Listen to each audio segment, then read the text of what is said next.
اعوذ باللہ من الشیطان الرجیم بسم اللہ الرحمن الرحیم خواتین و حضرات السلام علیکم ورحمۃ اللہ وبرکاتہ مغفرتہ۔ پروگرام احکام شریعت اور فرض علوم سے متعلقہ تفصیل کے ساتھ ایک دفعہ پھر آپ کے سامنے موجود ہے۔ آپ کو بتایا تھا کہ فرض علوم 3 حصوں پر مشتمل ہیں۔ پہلا عقائد کا علم بمع دلائل، دوسرا احکام شرعیہ عملیہ، ان کا علم حاصل کرنا، یعنی ایسے احکام شرعیہ، شرعی احکام جن کا تعلق ہمارے عمل سے ہے۔ یہ عبادات بھی ہو سکتی ہیں اور معاملات بھی ہو سکتے ہیں، جیسے نماز، روزہ، حج، زکوٰۃ وغیرہ کے احکام، اور اسی طریقے سے باہم جو معاملات ہیں، چاہے وہ اجارے کے ہوں، تجارت کے ہوں، شادی بیاہ کے معاملات ہوں، امانت ہے، قرض ہے، یہ تمام معاملات کہلاتے ہیں۔ ان تمام کا اتنا علم حاصل کرنا ہر عاقل بالغ مسلمان مرد و عورت پر فرض ہوتا ہے کہ جس سے وہ اپنے ان عبادات یا معاملات کو مکمل طور پہ شرعی تقاضے کے مطابق ادا کر سکے اور اغلاط سے محفوظ رہ سکے۔ اور تیسرا ہوتا ہے گناہوں کی معرفت، چاہے وہ ظاہری گناہ ہوں یا باطنی گناہ ہوں، کون کون سے گناہ ہیں، ان کی علامات کیا ہیں، پھر ان کے علاج کا طریقہ کیا ہے، یا ان سے محفوظ رہنے کا طریقہ کیا ہے، یہ سب معلوم ہونا چاہیے۔ تو اس میں سے پہلے ہم عقیدے کے بارے میں گفتگو کر رہے تھے اور تفصیلی کلام مختلف پروگرام میں مختلف ٹاپکس پہ ہوتا رہا، اور پچھلے پروگرام میں جو ہمارا موضوع چل رہا تھا وہ شرک کے بارے میں تھا، اور آپ کو بتایا تھا کہ شرک کا مطلب ہوتا ہے کسی کو شریک کر لینا۔ یہ اصطلاحی لغوی اعتبار سے ہے، اور اصطلاحی اعتبار سے اللہ تبارک و تعالیٰ کی ذات اور صفات میں کسی کو شریک کرنا شرک کہلاتا ہے۔ ذات میں شرک کرنے کا مطلب، اگر ذات میں شریک کریں گے تو اس کو شرک فی الذات کہہ دیتے ہیں، اور صفات میں شریک کریں تو اس کو شرک فی الصفات کا نام دیا جاتا ہے۔ پھر شرک فی الذات کی کئی صورتیں ہوتی ہیں۔ نمبر 1، جیسے اللہ تبارک و تعالیٰ ہمیشہ سے ہے، جس کو قدیم کہا جاتا ہے، ایسے ہی اللہ تبارک و تعالیٰ کے علاوہ کسی غیر اللہ کو قدیم سمجھ لینا۔ یوں ہی اللہ تعالیٰ کی ذات کے ساتھ ساتھ اس کی تمام صفات بھی قدیم ہیں، یعنی صفات ذاتیہ، ایسی صفات جو اس کی ذات سے کے ساتھ تعلق رکھتی ہوں، یہ انشاءاللہ میں بتاؤں گا آپ کو مزید۔ تو ایسی ہی صفات کسی مخلوق میں تسلیم کر لینا، یہ بھی شرک فی الذات کے زمرے میں آ سکتا ہے۔ ویسے شرک فی الصفات میں اس کی تفصیل آگے آئے گی۔ اور دوسرا، جس طرح اللہ تبارک و تعالیٰ واجب الوجود ہے، اسی طرح کسی کو واجب الوجود قرار دے دینا۔ واجب الوجود وہ ذات ہوتی ہے کہ جس کے وجود کی کوئی علت، کوئی سبب نہ ہو، یعنی وہ خود ہے، ہمیشہ سے ہے، اور ایسا نہیں ہے کہ پہلے نہیں تھا پھر معارض وجود میں آیا، بلکہ جیسے ہمارا رب کریم ہمیشہ سے ہے، اور گویا کہ اس کے وجود کی کوئی علت، کوئی سبب نہ ہو، لیکن وہ تمام باقی جتنی بھی چیزیں ہیں سب کے وجود کا سبب ہو، سب کے وجود کی علت وہی ہو۔ اور یہ اللہ تبارک و تعالیٰ کی ذات ہی ہو سکتی ہے کہ اسے کسی نے پیدا نہیں کیا، لم یلد ولم یولد، اسے کسی نے بھی پیدا نہیں کیا اور اس نے پوری کائنات کو بنایا، تو ہم یہ کہیں گے کہ اللہ تعالیٰ واجب الوجود ہے۔ اور اس کے مقابلے میں جس کا کوئی سبب ہوتا ہے، جس کے وجود کی کوئی علت ہوتی ہے، اسے کہتے ہیں ممکن الوجود۔ تو گویا کہ اللہ تبارک و تعالیٰ کے ماں سوا جتنی بھی چیزیں ہیں سب ممکن الوجود ہیں، کہ پہلے نہیں تھیں، اللہ تبارک و تعالیٰ ان کے وجود کا سبب بنا، اور چونکہ اللہ کے وجود کا کوئی سبب نہیں ہے، وہ چونکہ ہمیشہ سے ہے، تو لہٰذا وہ واجب الوجود ہے۔ اب ایسا کسی کو واجب الوجود مان لینا، یہ بھی شرک فی الذات میں آتا ہے۔ یوں ہی اللہ تبارک و تعالیٰ کی مثل کسی کو عبادت کے لائق سمجھنا شرک فی الذات۔ یوں ہی اللہ تعالیٰ کے لیے معاذ اللہ ثم معاذ اللہ بیوی یا اولاد کا اعتقاد رکھنا بھی شرک فی الذات میں آئے گا۔ یہ میں تھوڑا سا آپ کو بتا چکا تھا۔ شرک فی الصفات یہ ہوتا ہے کہ اللہ تبارک و تعالیٰ کی صفات جن خوبیوں سے متصف ہے بعینہ، ویسے ہی کسی مخلوق کی خوبی کو ماننا، یہ شرک فی الصفات ہے۔ اللہ تبارک و تعالیٰ کی جو خوبیاں ہیں، یہ 4 یعنی جتنی صفات ہیں وہ 4 خوبیوں سے ضرور متصف ہیں۔ اللہ تعالیٰ کی تمام صفات 4 خوبیوں سے متصف ہے۔ نمبر 1، وہ قدیم ہیں، جیسے اللہ تعالیٰ کی ذات قدیم، ویسے ہی اللہ تعالیٰ کی تمام صفات مثال جیسے دیکھنا ہے، سننا، کلام کرنا، علم، یہ اللہ کی صفات ہے، ارادہ کرنا، تو یہ قدیم ہے، ہمیشہ سے ہے، اور یہ ہمیشہ رہیں گے بھی، تو یہ قدیم۔ نمبر 2، ذاتی ہیں، یعنی کسی کی عطا کردہ نہیں ہے۔ اللہ تعالیٰ کی اپنی ذاتی یہ صفات ہیں، ذاتی کے مقابلے میں عطائی آتی ہیں جو کسی نے دی ہوں، اسے عطائی کہتے ہیں۔ تو اللہ تبارک و تعالیٰ کو کسی نے نہیں دی، تو اللہ تعالیٰ کی تمام صفات قدیم۔ نمبر 2 ذاتی۔ نمبر 3 لا محدود، ان کی کوئی حد نہیں، وہ کہاں تک دیکھتا ہے کوئی حد نہیں، وہ کتنا ارادہ کرتا ہے کوئی حد نہیں، اس کا کلام کتنا ہے کوئی حد نہیں، اس کا علم کتنا ہے کوئی حد نہیں، وہ کہاں تک کی آواز اور کون سی آواز سنتا ہے کون سی نہیں، اس کی کوئی لمٹ ہے کوئی حد نہیں۔ تو اللہ تبارک و تعالیٰ کی تمام صفات لامحدود ہیں۔ اور چوتھا، اللہ تعالیٰ کی ہر صفت غیر فانی ہے، اس پہ کبھی نہ فنا واقع ہوا ہے اور نہ فنا واقع ہونا ممکن ہے۔ یہ 4 اللہ تعالیٰ کی ہر صفت کی خوبیاں ہیں، جن میں سے ایک بھی اگر کسی مخلوق کے اندر مان لی جائے تو شرک فی الصفات ثابت ہوگا۔ پہلے کال لے لیتے ہیں، پھر انشاءاللہ اور اس کی وضاحت کر دیں گے۔ السلام علیکم۔ آپ کو بتایا تھا کہ اللہ تعالیٰ کی صفات 4 خوبیوں سے متصف ہیں، اس کے جسٹ اپوزٹ مخلوق کی صفات بالکل متضاد ہوں گی، اپنی سے بات ہے متضاد خوبیوں کی حامل ہوں گی۔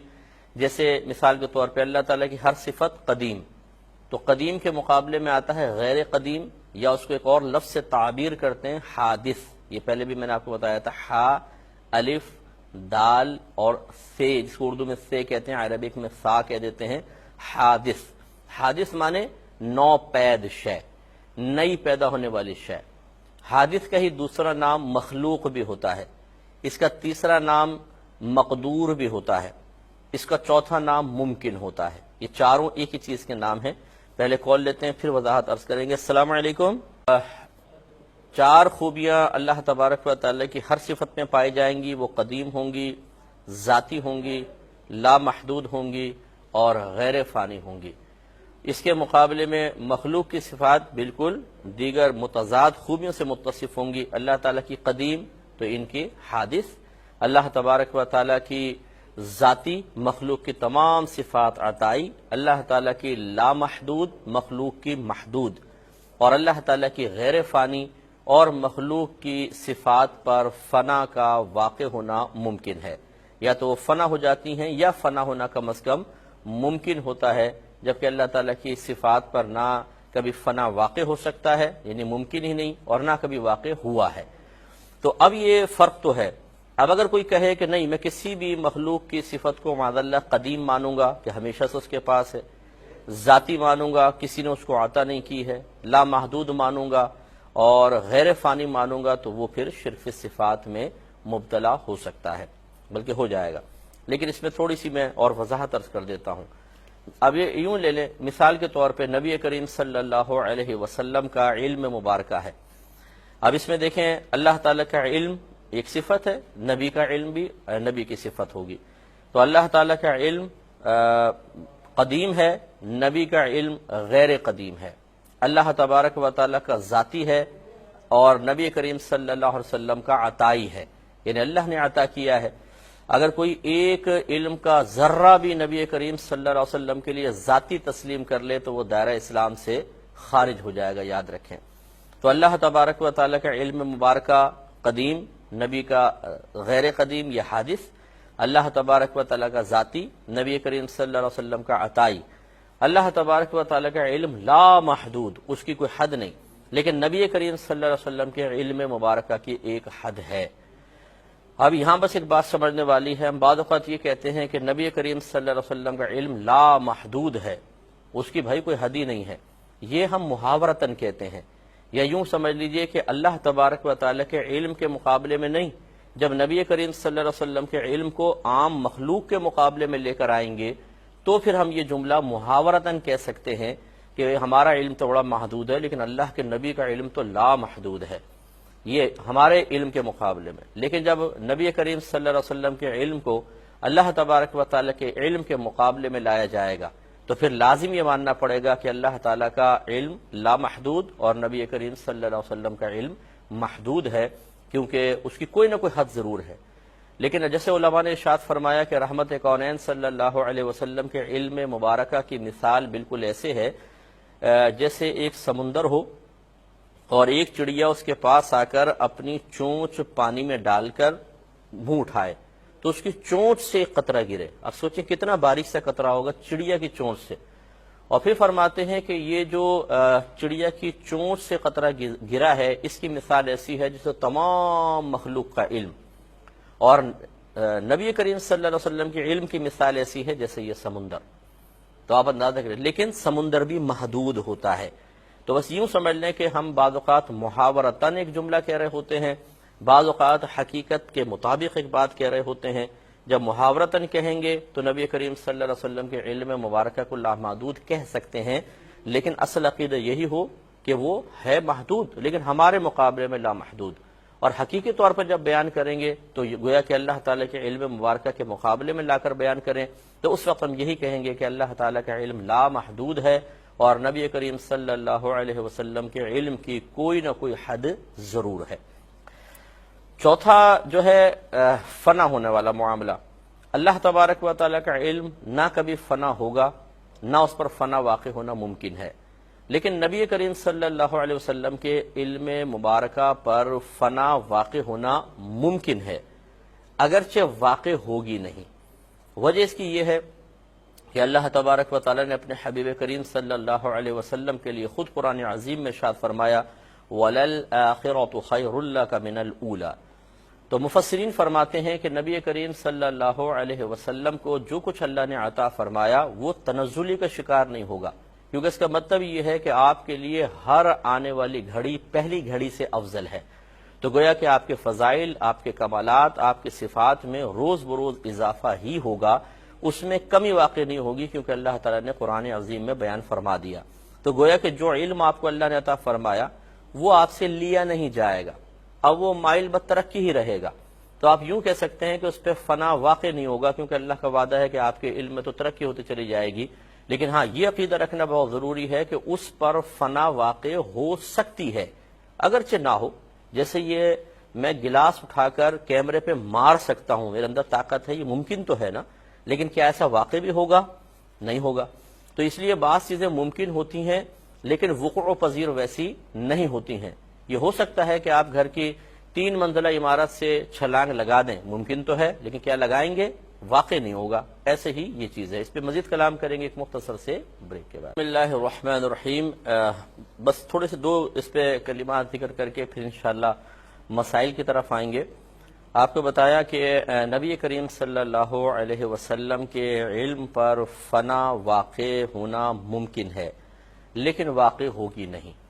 ممکن اس لیے ہم کہہ رہے ہیں کہ اللہ تبارک و تعالیٰ کے علم مبارکہ اور مخلوق کے علم میں واضح فرق قائم کرنا ضروری ہے، ورنہ ہم شرک کے مرتکب ہو سکتے ہیں. لہٰذا نبی کریم صلی اللہ علیہ وسلم کے علم پر فنا واقع ہو سکتی ہے، ممکن ہے، نہ اللہ تعالیٰ کے علم پر ممکن نہیں. ہاں یہ ضرور ہے کہ نبی کریم صلی اللہ علیہ وسلم کا علم فنا ہوگا نہیں، یعنی ایسا نہیں ہے کہ آپ سے تمام علم سلب کر لیا جائے، اس لیے کہ اللہ تبارک و تعالیٰ نے آپ کے لیے روز بروز آپ کے فضائل و کمالات میں ترقی کی بشارت عطا فرمائی ہے. وَلَلْآخِرَةُ خَيْرٌ لَكَ مِنَ الْأُولَى. اے حبیب کریم صلی اللہ علیہ وسلم، آپ کے لیے ہر آنے والی گھڑی پچھلی سے بہتر ہے. بعضوں نے کہا کہ آخرت دنیا سے بہتر ہے، یوں ترجمہ بھی کیا ہے بعض نے مفسرین نے، لیکن اس میں پھر نبی کریم صلی اللہ علیہ وسلم کی وہ خصوصیت ظاہر نہیں ہوگی کہ جو یہاں بیان کرنا مقصود ہے. وہ تو ہر شخص کے بارے میں ہے کہ اس کی آخرت اس کی دنیا سے بہتر ہے.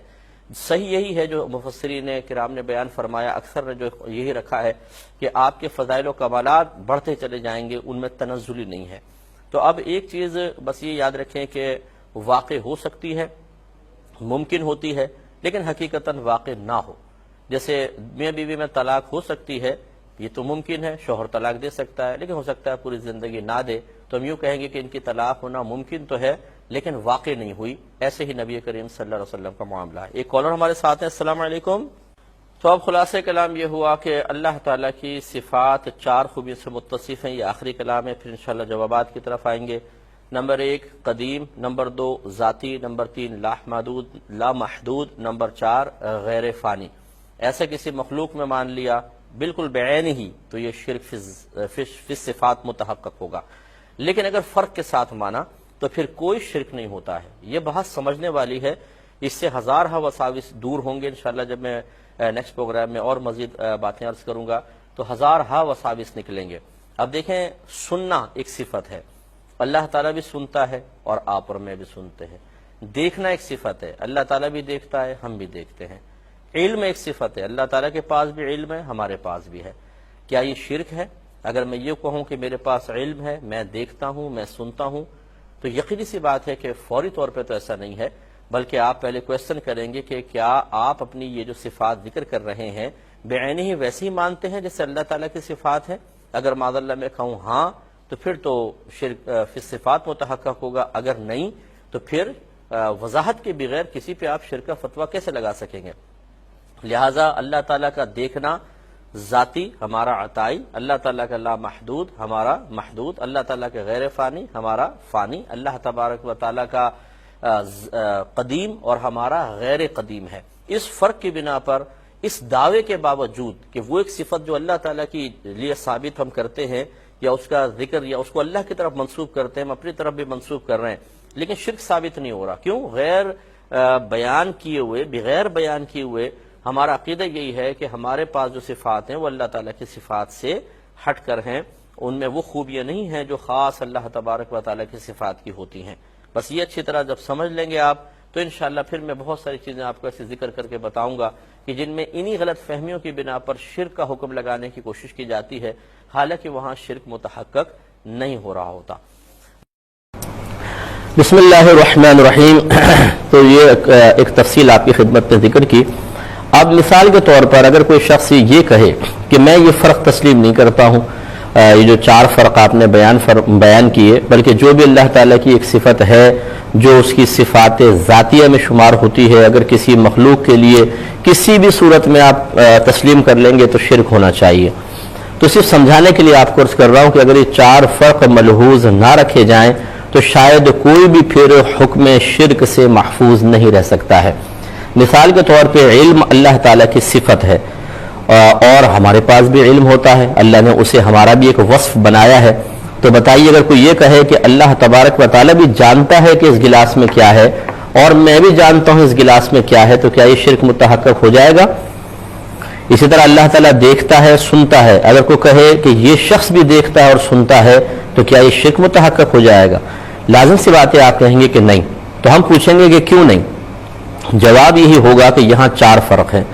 اللہ تبارک و تعالیٰ کا دیکھنا، سننا اور علم قدیم ہمارا حادث، اللہ تعالیٰ کا ذاتی ہمارا عطائی، اس کا لامحدود ہمارا محدود، اس کا غیر فانی ہمارا فانی، تو پھر شرک کہاں رہا؟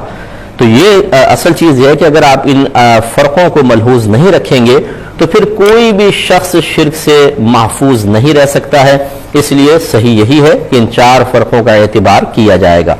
اب ایک بات بس میں عرض کر کے پھر ہم جوابات کی طرف آتے ہیں کہ یہ جو بعض اوقات شاید آپ نے کبھی دیکھا ہو کہ مزارات پر بعض لوگ سجدہ ریز ہو جاتے ہیں، اور بعض پیر حضرات ایسے ہوتے ہیں جو پیروں کے نام پر ایک دھبا ہیں اور ان کے سامنے ان کے مریدین باقاعدہ سجدہ ریز ہو رہے ہوتے ہیں۔ خود میرے پاس ایسی کلپس آئی ہیں اور ہم نے دیکھا بھی ہے، میں نے تو اپنی ظاہری آنکھوں سے بھی دیکھا ہے کہ ایسے لوگ ہیں۔ تو کیا اس پر فوراً حکم شرک لگا دینا صحیح ہوگا؟ اس پہ تھوڑا سا میں کلام عرض کر دوں۔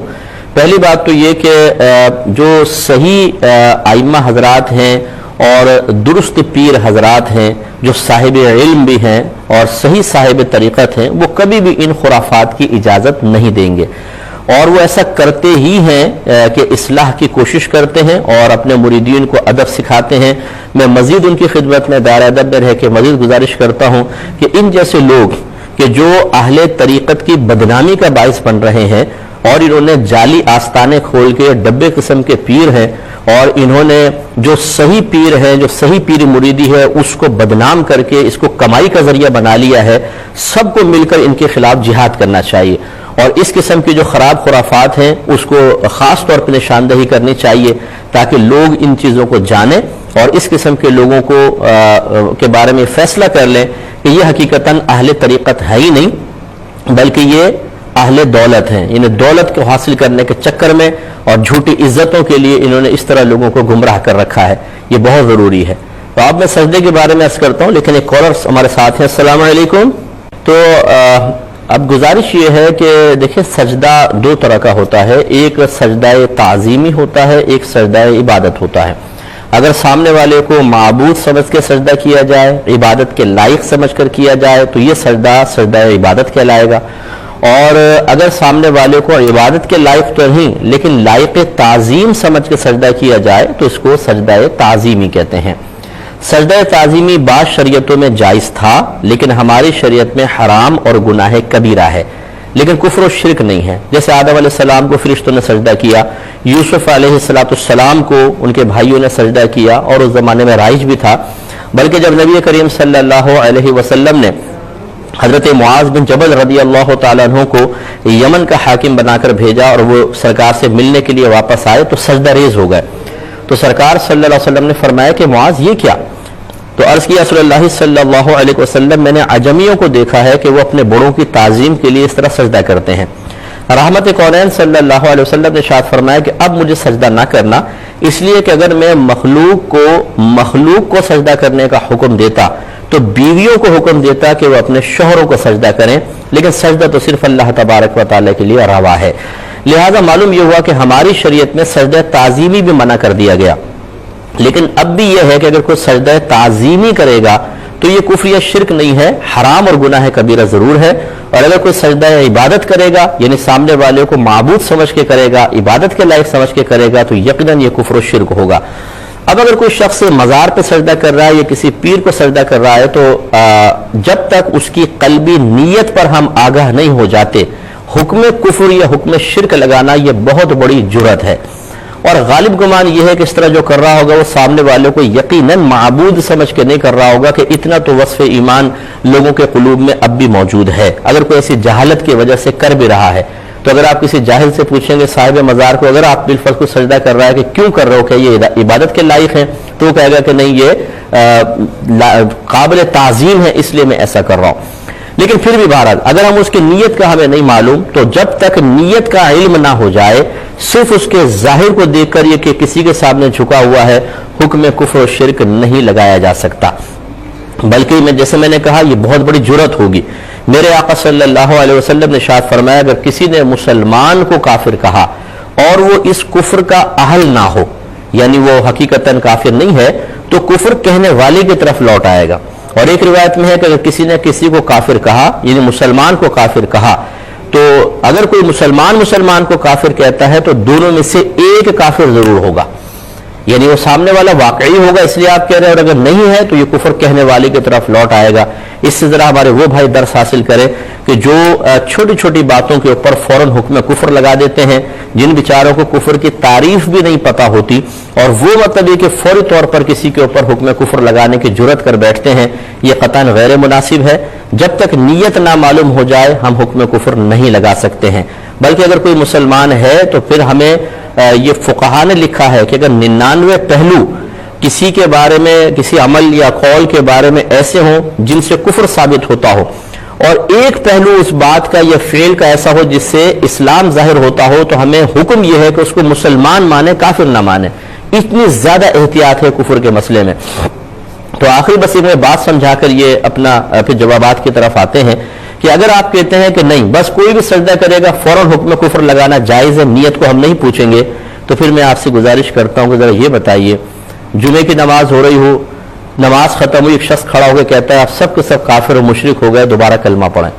آپ نے کہا یہ کیا بات ہوئی، جمعے کی نماز پڑھی اور کافر ہو گئے، یہ کیا بات ہوئی؟ تو انہوں نے کہا اس لیے کہ میں نے دیکھا کہ امام صاحب دیوار قبلہ کو سجدہ کر رہے تھے، پہلی صف امام صاحب کو سجدہ کر رہی تھی، دوسری پہلی کو، اور تیسری دوسری کو سجدہ کر رہی تھی، ہر ایک دوسرے کے سامنے جھکا ہوا تھا، لہذا سب کے سب کافر ہو گئے۔ کیا جواب دیں گے آپ؟ یقیناً آپ کا جواب یہ ہوگا کہ بظاہر ایک دوسرے کے سامنے جھکا ہونا یہ کہاں ثابت کرتا ہے کہ نیت میں بھی یہی تھا کہ ہم اس کو سجدہ کر رہے ہیں؟ ہماری نیت تو اللہ کو سجدہ کرنے کی تھی، یہ الگ بات ہے کہ ظاہری اعتبار سے ہم جھکے ہوئے ہیں۔ بلکہ کافر یوں بھی کہہ سکتا ہے کہ ایک کعبۃ اللہ کے سامنے میں نے لوگوں کو جھکے ہوئے دیکھا اور یہ ایک پتھر کی عمارت ہے بظاہر، لہٰذا معلوم یہ ہوا کہ غیر اللہ کو انہوں نے سجدہ کیا۔ تو جواب یہ ہوگا کہ ہمیں اللہ تعالیٰ کا حکم یہ ہے کہ اس عمارت کے سامنے جھکیں یا اس کی سمت کی طرف جھکیں، لیکن ہم عمارت کو سجدہ نہیں کرتے ہیں، ہم اپنے رب کو سجدہ کرتے ہیں۔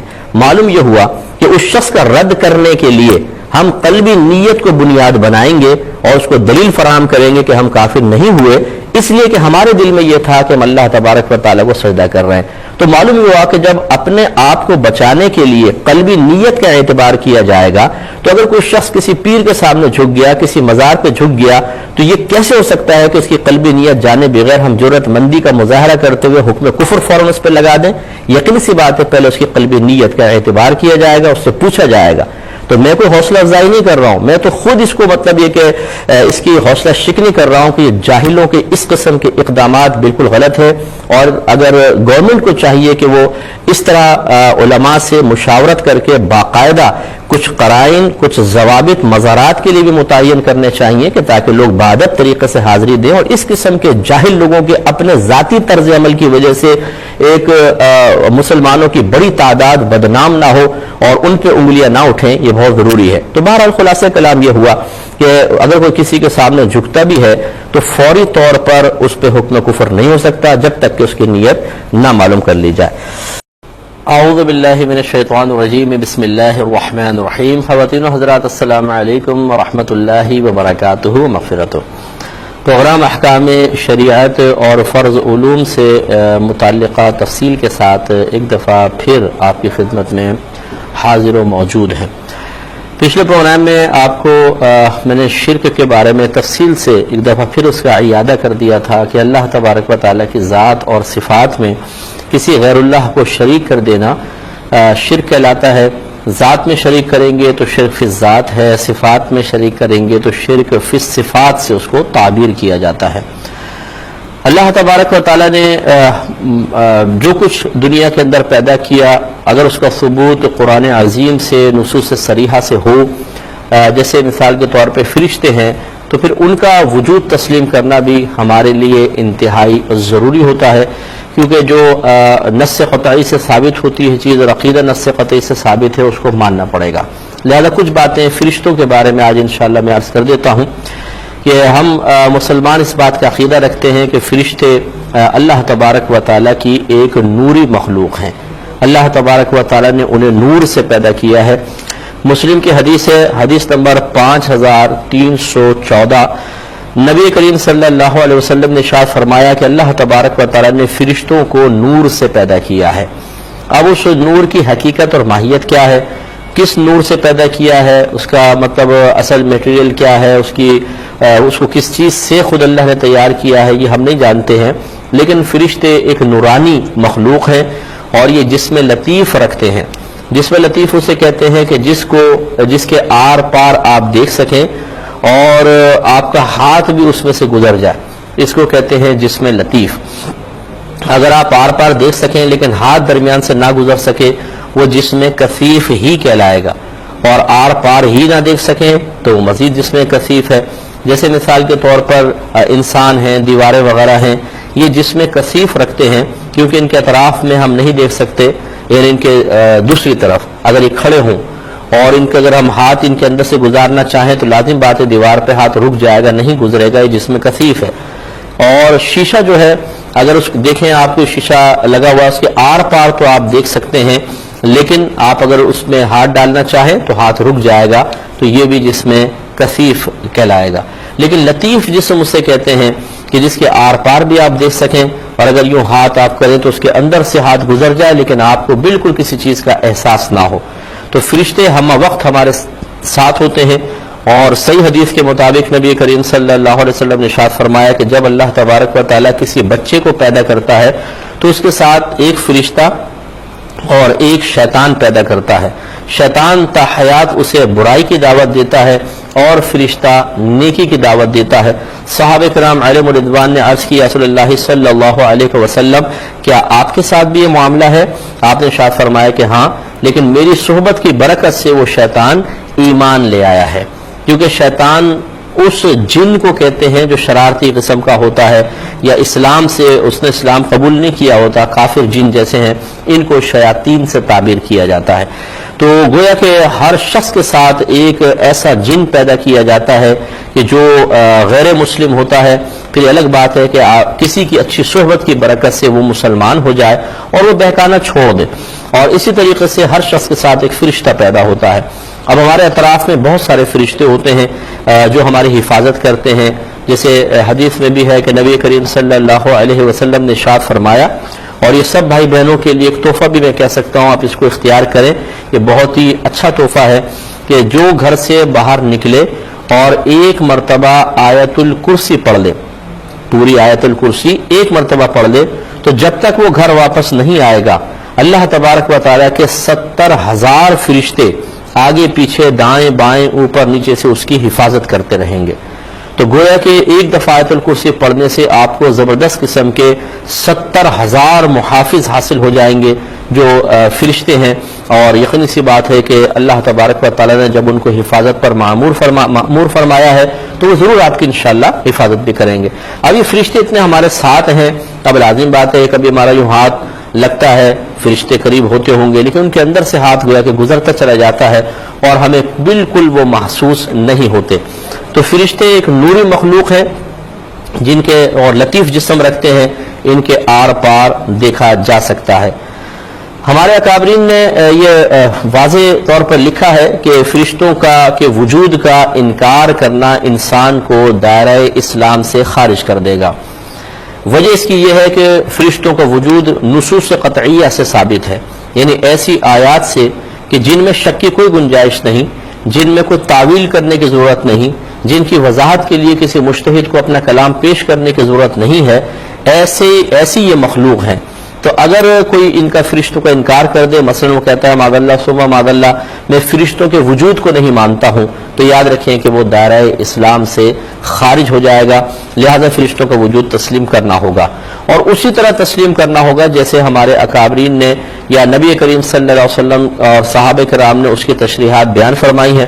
لہذا اگر کوئی کہے کہ نہیں فرشتہ اصل میں حقیقتاً کوئی مخلوق نہیں ہوتے بلکہ تصوراتی اعتبار سے کسی شے کا نام رکھ دیا گیا ہے، ایسا نہیں ہے، یہ باقاعدہ اپنا وجود رکھتے ہیں اور ان کی اتنی تعداد ہے کہ ہم تصور بھی نہیں کر سکتے۔ اس کو آپ یوں سمجھ لیں جیسے سفر معراج پہ حدیثیں ہیں، نبی کریم صلی اللہ علیہ وسلم فرماتے ہیں جب میں بیت المعمور کے پاس پہنچا تو مجھے بتایا گیا کہ یہاں 70,000 فرشتے صبح آتے ہیں اور 70,000 فرشتے شام کو آتے ہیں اور اللہ کی عبادت کرتے ہیں، طواف وغیرہ کرتے ہیں، اور جو فرشتے ایک بار آ جاتے ہیں پھر دوبارہ ان کی باری نہیں آتی ہے۔ اتنے سارے فرشتے اور اتنی مخلوق کہ جس کا کوئی ہم تصور نہیں کر سکتے۔ ایک کالر ہمارے ساتھ ہیں، پہلے کال لیں گے۔ السلام علیکم۔ تو بہرحال خلاصہ کلام یہ ہوا کہ فرشتے اللہ تبارک و تعالیٰ کی مخلوق ہیں اور ان کے وجود کو تسلیم کرنا ہر عاقل بالغ مسلمان مرد و عورت پر لازم ہے۔ ایک اور کالر ہے۔ السلام علیکم۔ تینوں حضرات السلام علیکم ورحمۃ اللہ وبرکاتہ و مغفرتہ۔ پروگرام احکام شریعت اور عقائد بما دلائل کے ساتھ آپ کی خدمت میں حاضری کا شرف حاصل ہے۔ فرشتوں کے بارے میں بیان عقائد کا آغاز ہوا تھا اور پچھلے پروگرام میں آپ کو بتایا تھا کہ فرشتے ایک نوری مخلوق ہیں، اللہ تبارک و تعالیٰ نے انہیں نور سے پیدا کیا ہے۔ اس نور کی حقیقت اور ماہیت کیا ہے یہ اللہ ہی بہتر جانتا ہے، لیکن بہرحال قرآن و حدیث سے فرشتوں کا نور سے پیدا کیا جانا ثابت ہے۔ وجود ملائکہ چونکہ قرآن کی نصوص صریحہ واضح آیات سے ثابت ہے، لہذا جو فرشتوں کے وجود کا انکار کرے وہ دائرہ اسلام سے خارج ہو جائے گا۔ گویا کہ فرشتوں کے وجود کا ماننا یہ ضروریات دین میں سے ہے، اور آپ کو بتایا تھا کہ جو ضروریات دین کا صراحتاً انکار کر دیتا ہے وہ دائرہ اسلام سے خارج ہو جاتا ہے۔ آج چند عقیدے مزید سماعت فرمائیں۔ ایک یہ کہ یہ فرشتے اللہ تبارک و تعالیٰ کے حکم کے خلاف کچھ نہیں کرتے، نہ قصداً نہ سہواً نہ خطأً، جو ان کو کہا جاتا ہے وہی کرتے ہیں۔ یہ معصوم مخلوق ہوتے ہیں اور ہر قسم کے صغائر و کبائر سے پاک و صاف ہوتے ہیں۔ اللہ تعالیٰ نے ارشاد فرمایا وَيَفْعَلُونَ مَا يُؤْمَرُونَ، یہ وہی کرتے ہیں جن کا انہیں حکم دیا جاتا ہے۔ سورہ نحل آیت نمبر 50 ہے، اور دوسری آیت سورہ تحریم آیت نمبر 6 میں اللہ تبارک و تعالیٰ ارشاد فرماتا ہے کہ لا یعصون اللہ، یہ اللہ تبارک و تعالیٰ کی نافرمانی نہیں کرتے، ما امرہم، اس چیز میں جس کا اللہ تعالیٰ نے ان کو حکم دیا، وَيَفْعَلُونَ مَا يُؤْمَرُونَ، اور یہ وہی کرتے ہیں جن کا ان کو حکم دیا جاتا ہے۔ اور سورہ انعام میں آیت نمبر 61 میں اللہ تعالیٰ فرماتا ہے کہ وَهُمْ لَا يُفَرِّطُونَ، یعنی یہ فرشتے جو بھی ان کو حکم دیا جاتا ہے اس میں کوئی کوتاہی نہیں کرتے۔ لہٰذا یہاں پر بس ایک میں اشارہ کر کے آگے چلوں گا کہ ایسی کوئی بھی روایت کہ جس میں فرشتوں کی طرف گناہ کی نسبت کر دی گئی ہو، اس قسم کی روایات کو بیان کرنا یہ ان آیات کے خلاف ہوگا۔ لہذا ایسی کسی بھی قسم کی روایت کو نہ آپ پڑھیں نہ اس کو آگے بیان کریں، ورنہ گناہ گار ہوں گے۔ اگلا عقیدہ یہ ہے کہ فرشتے نہ مرد ہوتے ہیں نہ عورت، ان میں جنس نہیں ہوتی ہے۔ اللہ تبارک نہ یہ کہ یہ کوئی تیسری جنس کے ہوتے ہیں، ایسا نہیں، ان میں جنس رکھی نہیں ہے اللہ تبارک و تعالیٰ نے، تو نہ مرد ہیں نہ عورتیں ہیں۔ اور جب مرد عورت نہیں ہے تو ان میں توالد و تناسل بھی نہیں ہوتا، ان کی نسلیں نہیں بڑھتی ہیں۔ ہاں اللہ تبارک و تعالیٰ خود بخود یعنی یہ پیدا ہوتے چلے جاتے ہیں، خود بخود سے مراد بغیر کسی سبب اور ذریعے کے اللہ تعالیٰ ان کو پیدا کرتا چلا جاتا ہے، تو یہ کثیر تعداد میں ہوتے چلے جاتے ہیں، لیکن ان میں توالد و تناسل نہیں ہوتا ہے۔ ان کی تعداد اللہ تبارک و تعالی ہی بہتر جانتا ہے، کیونکہ اللہ تعالیٰ خود فرماتا ہے کہ وَمَا يَعْلَمُ جُنُودَ رَبِّكَ إِلَّا هُوَ، اور آپ کے رب کے لشکر کی تعداد کو فقط وہ رب ہی جانتا ہے۔ سورہ مدثر آیت نمبر 31 ہے۔ 4 فرشتے بہت